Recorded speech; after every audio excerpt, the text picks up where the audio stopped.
Soy Alberto Rodríguez, esto es Anatomía de una escena y voy a hablar de 4 momentos distintos de Anatomía de un instante en la serie. ¡Todo el mundo quieto! Esta escena se rodó en el Congreso realmente y me parecía crucial reproducir algo que está en el libro de Cercas. O sea, nosotros en todo momento lo que hemos intentado es adaptar un libro que es complejísimo, que es un libro de no ficción que vive mucho de la forma y que es bien complejo, es una catedral. Es un árbol gigantesco lleno de datos, de procesos, de pequeños sucesos. Entonces eso había que concentrarlo en 4 capítulos. Y él va siempre introduciendo a cada uno de los traidores, cada uno de los 3 personajes que no se tiraron en el momento del asalto, desde un punto de vista muy particular, especulando sobre lo que en ese momento pensaron, sobre lo que pensó el presidente del gobierno, Adolfo Suárez, sobre lo que pensó Carrillo, el líder del Partido Comunista, y sobre lo que pensó el general Gutiérrez Mellado, que se levantó y se enfrentó a los golpistas. Y para nosotros era muy importante utilizar esos 3 puntos de vista. No solo introducen los capítulos, sino que me da la sensación de que ponen en primera persona el golpe. El golpe tiene unas imágenes imbatibles, que son las que emitió Televisión Española. Son rotundas. Cerca sostiene que son como el asesinato de Kennedy de los españoles, ¿no? Como no hay ninguna pieza histórica con esa fuerza, y puedes verlo una y otra vez. Hay 30 minutos en Televisión Española y eso lo puedes ver eternamente. Esta secuencia se ensayó una y otra vez en una nave, pudieron hacerlo 100 veces, 150 veces, hasta que cada uno tenía claro cuál era el movimiento exacto que hacía cada personaje. Entonces ponerla en primera persona implicaba esto, o sea, encontrar al personaje y lo que el personaje ve. En el caso de Suárez, que es esta primera, debió ver algo parecido a esto, porque esto lo recoge el vídeo, cómo intentaba agarrar de la chaqueta a Gutiérrez Mellado y le resulta imposible, cómo se levanta y cómo retrocede a su asiento de una manera rarísima, que parece casi a cámara lenta. Y nos daba la sensación de que a partir de aquí todo se detenía, el tiempo corría de otra manera. Por eso decidimos usar la cámara lenta en toda esta parte. Suárez estaba sentado abajo, donde entonces estaba la presidencia, y Carrillo, sin embargo, estaba arriba. Entonces todo está visto desde su punto de vista. La filosofía es la misma, él y lo que ve. Son puntos de vista inusitados del golpe de Estado, inéditos, nuevos. Nos permitimos incluso esta licencia porque pudo ocurrir perfectamente que mirara a su lado, aunque el que estaba a su lado creo que era Soletura, pero que mirara a su lado y viera cómo se caían los demás. Y esto, que es que en un momento determinado mirara al techo y viera los impactos. Y esto era una cosa que a mí me interesaba mucho, que era ver hasta qué punto estuvo cerquísima de esto convertirse en una matanza. Los disparos son impresionantes. Si alguna vez vais al Congreso, son de este calibre, los impactos en la pared. Y la protección que tienen los diputados es mínima, es una banca detrás de otra. No hay nada entre medio, es el respaldo de un asiento. De hecho, en la tercera, en la de Gutiérrez Mellado, hay una cosa bestial, que es que Tejero le dice, siéntese diputado, en vez de siéntese general. O sea, porque no le está hablando como un militar. Desde ese punto de vista le está desobedeciendo, pero además degradándole. A este momento me parecía particularmente interesante porque se encuentran el pasado y el presente. En realidad, Gutiérrez Mellado fue un golpista. Se levantó y hizo la guerra con Franco. Y curiosamente estaba presenciando un golpe de Estado y es probablemente su intervención una de las razones por las que ese golpe de Estado se para y se arruina. Porque se puso en pie, se enfrentó, Tejero se puso nervioso, los guardias civiles más, y se producen esos disparos. Él siempre dijo que lo hizo porque es lo que había aprendido en la Academia Militar. Y el que dirigía la Academia Militar donde él estudió fue Franco. O sea, no deja de ser un momento completamente paradójico de la historia de España este. De hecho, recuerdo hablar con Manolo de un momento concreto que es cuando los disparos empiezan. Justo aquí, Tejero dispara y empiezan los guardias civiles a usar los subfusiles. Yo creo que él aquí, cuando está de espaldas, está pensando cuántos habrán muerto. Y cuando se vuelve, lo que está pensando es que se va a encontrar una masacre. Porque realmente es el único que sabe el alcance de esas armas y sabe lo que podría haber ocurrido. Que por fortuna, porque es una auténtica fortuna, no hay ningún muerto. Pero si ves las paredes que hay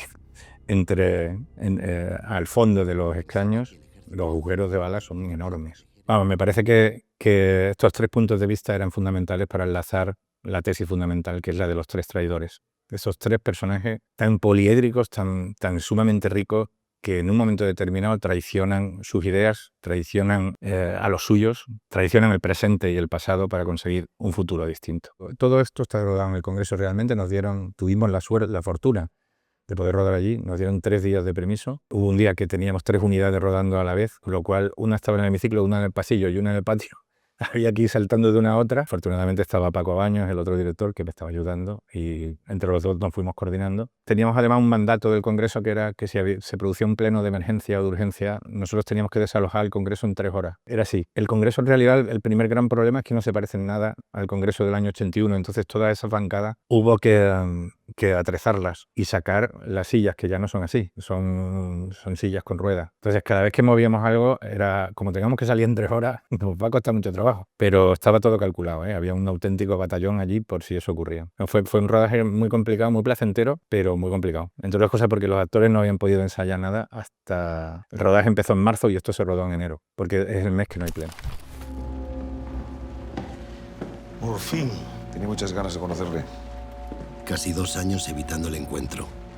Esas ganas. Esta secuencia supone el encuentro entre Suárez, que era presidente del gobierno, y el líder del Partido Comunista, que en este momento estaba prácticamente en la clandestinidad. Bueno, no estaba en la clandestinidad, pero este encuentro sí se produjo en la clandestinidad porque era una barbaridad. El Partido Comunista era la oposición real y era la fuerza a la que había ganado el ejército de Franco. A mí me parece muy interesante porque está hecho mucho desde la ironía. Esta es la voz en off que empleamos aquí, que yo creo que está fantásticamente escrita por Rafael Cobos y Fran Araujo. A mí, más que descriptiva o que sirva para hacer avanzar la historia, creo que consigue desmontar momentos históricos que son como piedras de molino y consigue moverlos gracias al humor.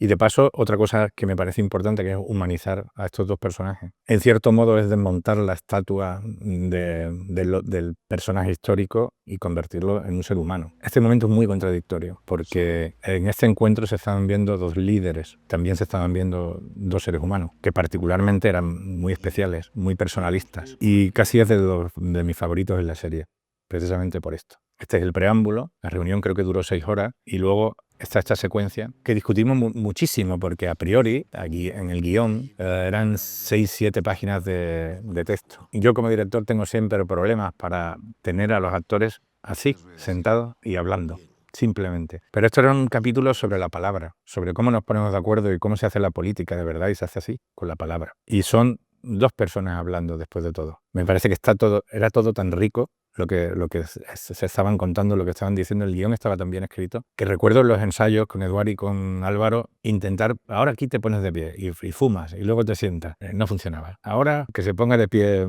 Álvaro y que vaya hasta el final de la habitación y vuelva. No funcionaba. Y al final fuimos a lo más simple y lo más básico. 2 personas sentadas hablando.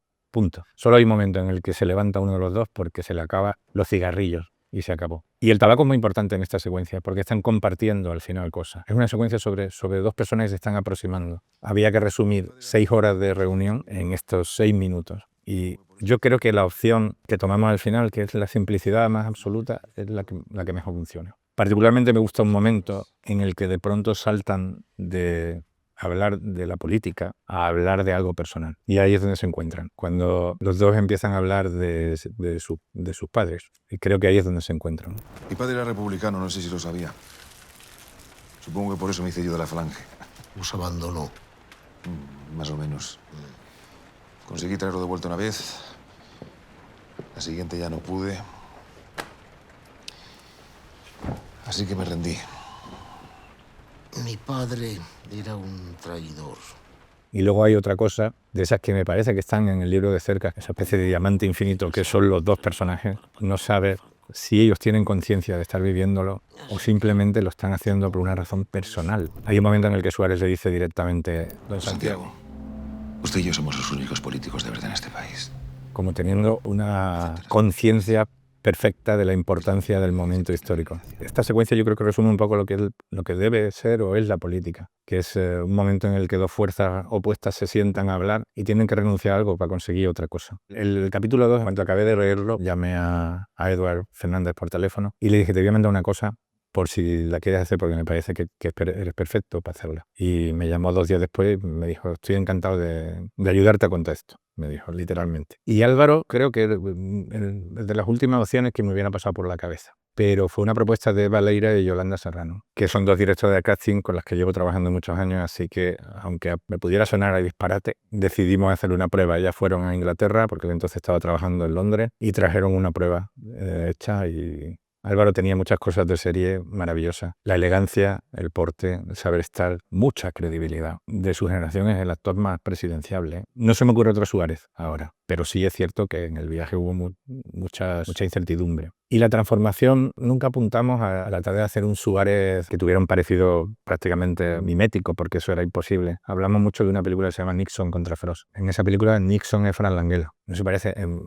absolutamente nada a Richard Nixon. Pero sin embargo, cuando llevas 5 minutos de película te da exactamente igual. Tú ya, para ti, Nixon es Frank Langella. Y yo creo que aquí te pasa un poco lo mismo. Nosotros no pretendíamos capturar un personaje que fuera exactamente igual, que fuera mimético, pero sí cierto espíritu del personaje. Y Álvaro, aparte de esa credibilidad, tiene la energía de Suárez. Es alguien que está siempre con una marcha más que los demás. De hecho, por eso yo creo que dejó a todos los políticos de su época, les sacaba una cabeza de distancia nada más que salían de la salida, porque tenía mucha conciencia del porte que tenía, mucha conciencia de los medios de comunicación, de lo que significaba su imagen, la televisión, y tenía un discurso nuevo, hecho para eso. Por eso yo creo que les arrasó durante buena parte del periodo. Y la opción de colocarle la prótesis de la nariz, la verdad es que fue por intentar conseguir un poco más de parecido. Empiezo la serie y para mí Álvaro Suárez, y me da exactamente igual el parecido con el Suárez real. Creo que la presencia la tiene en todo momento. Y le pasa un poco igual a Carrillo y a Manolo Solo. Esta serie tiene uno de los mejores castings que han cerrado nunca Eva Leira y Yolanda Serrano. Y fue muy fácil trabajar con todos ellos, porque era puro viento a favor desde el primer momento.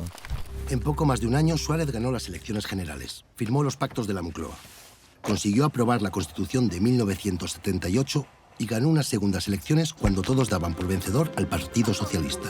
Este capítulo no lo he hecho yo, está dirigido por Paco Baños, por un compañero, pero me parece que es brillantísima la secuencia. El presidente acaba de ganar las elecciones, lo ha conseguido todo y pone un disco de uno de sus grandes amigos, que era Julio Iglesias. La foto final del rey y de Suárez andando de espaldas fue sugerencia de Julio Iglesias. Y Paco decide hacer aquí un plano secuencia que me parece una maravilla, en el que todo es una coreografía y una puesta en escena perfecta. Y ese punto de inflexión, que es este momento en el que todo parece que va bien, está roto por montaje con una sucesión de atentados, porque es que prácticamente era diario. Este fue como el punto de apogeo y el principio del fin, del mandato. Se planteó la posibilidad de usar archivos, y esto yo sí que lo tenía claro, que me parecía completamente ilícito. Cercas, cuando plantea la novela, lo que hace es construir una ficción y construir un relato de unos hechos ya conocidos, pero es un relato nuevo. Y eso es lo que estábamos haciendo nosotros. Introducir cualquier tipo de archivo me daba la sensación de que lo que hacía era romper el relato, romper la narración, y se volvía incoherente. O sea, reproducir todo eso, claro, no deja de ser carísimo, pero por suerte en esta serie hemos tenido la suerte de contar con los medios suficientes para poder hacerlo. Es que me parecía incoherente tener un discurso de Suárez ante los militares, ficcionado por nosotros, y luego los atentados metidos de archivo. Me parecía que no tenía sentido ninguno. Bueno, no hemos hablado antes de Manolo. Yo creo que Manolo, en fin, yo a Manolo lo conozco desde que éramos adolescentes. Y siempre me ha parecido un actor fantástico, pero es que creo que está en un momento personal y profesional increíble. Y era un problema encontrar a Gutiérrez Mellado. Finalmente, la verdad, decidimos llamarlo porque a mí me aseguraba el trabajo. El problema de Gutiérrez Mellado fue la continua guerra contra sus compañeros. Evidentemente se colocó y traicionó todos los principios que estaban defendiendo los militares, y porque el terrorismo fue un año terrible en el que los atentados se sucedieron sin parar y siempre contra uniformes, siempre contra militares. Entonces, claro, con toda la presión que había de estos militares que en realidad estaban abandonando lo que les dio haber ganado una guerra y haber continuado esa guerra durante 40 años en una dictadura, tuvieron que renunciar a eso, que se dice pronto. Eso convirtió a Gutiérrez Mellado en el mayor traidor de todos. Hay unas imágenes de archivo increíbles de entierros de militares que él preside, que son impresionantes. El rechinar de dientes, los gritos, los insultos. Cuando empezó, todo el mundo le quería, y cuando terminó, era un hombre terriblemente odiado. Justo aquí, que es cuando se están metiendo, cuando el rey ya ha comunicado que Calvo Sotelo es el que ha elegido para ser propuesto como nuevo presidente. Claro, esa es una de las razones por las que Cerca dice que el rey directamente no podía estar involucrado en el golpe de Estado. Tuvo la oportunidad de designar a otra persona que no fuera Calvo Sotelo y designó al que le había marcado el partido. ¿Por qué el 23F? Porque con la votación de Calvo Sotelo, todos los parlamentarios estarían en el Congreso. Era el mejor momento para llevar a cabo el plan que habían previsto en el piso de General Cabrera. Este fue el juicio militar, y creo que es el juicio militar más largo de la historia de España. Estuvieron meses metidos en una nave en campamento que se habilitó especialmente para la cuestión, y para muchos fue una pantomima, una auténtica pantomima. O sea, un desastre absoluto que hizo el ejército para asumir la responsabilidad, pero al mismo tiempo proteger un poco la imagen del propio ejército y protegerse ellos. De este juicio no hay ninguna imagen. O sea, no se permitieron fotografías, no se permitió grabar nada. Usando los textos de las crónicas, es bastante alucinante, pero varias de las cosas, de las barbaridades que se están diciendo aquí, ocurrieron en el juicio. Fue un episodio bastante curioso, del que al final las condenas tuvieron que ser modificadas por el Tribunal Supremo. En algunos casos eran ínfimas, con la gravedad que había tenido un golpe de Estado y el secuestro de un Congreso entero. Y esta secuencia en concreto, que es tan peculiar, debió de ocurrir más o menos así. En un piso de Madrid se vieron unos cuantos militares, que son los que al final dieron el golpe, vestidos de calle. Me gusta especialmente cómo está Óscar porque realmente da miedo. Es hora de devolver a España la honra. ¿A la gloria o a la cárcel? ¡Viva España! ¡Viva! ¡España! ¡Viva! ¡España! ¡Grande! ¡España! ¡Por España! Había algo detrás de esto, de la palabra España, que me parece que se ha tergiversado y usado de tantas maneras durante todo este tiempo que todavía cuesta trabajo decirla porque prácticamente te significa si le dices en un contexto o en otro. Pero además en este capítulo hay algo importante que es aquello que llama cerca en el libro la placenta del golpe. Todos los poderes que en realidad estaban empujando para sacar a Suárez de ahí. Los empresarios, la iglesia, los partidos que se reunieron y escucharon Armada, el Partido Socialista, Alianza Popular, sí, los militares, por supuesto, todo lo que estaba empujando, incluso los miembros de UCD que estaban en contra de Suárez, todos estaban empujando para acabar con algo que acababa de nacer, que era la democracia. Yo creo que en cierto modo, si la serie es oportuna por algo, es porque nos recuerda lo sumamente frágiles que son las libertades, ciertas cosas que creemos que tenemos ganadas para siempre, estamos viendo en otros países que no es así, que desaparecen con una facilidad increíble y se olvidan, se olvida que son derechos que te crees que están adquiridos para siempre y no es así. Las cosas cambian, hay que estar atento. Bueno, los 4 capítulos creo, y vuelvo para atrás, creo que tienen un estilo diferente, o eso hemos intentado. Quizá el primer capítulo es más desenfadado, tiene un aire casi pop, parece que estamos ante una película en la que los elementos están sueltos y hay cierto juego en todo momento, en las transiciones, en la propia puesta en escena. El 2 se vuelve una película de espías en torno a la palabra, lo que decía antes. El 3 es un capítulo mucho más duro sobre la violencia, sobre los militares, sobre lo serio que era este juego en realidad. Y el 4 es un capítulo súper seco, en el que la puesta en escena es mínima y está hecho de manera intencionada. Hay mucho plano fijo, porque todo es mucho más seco y más sobrio.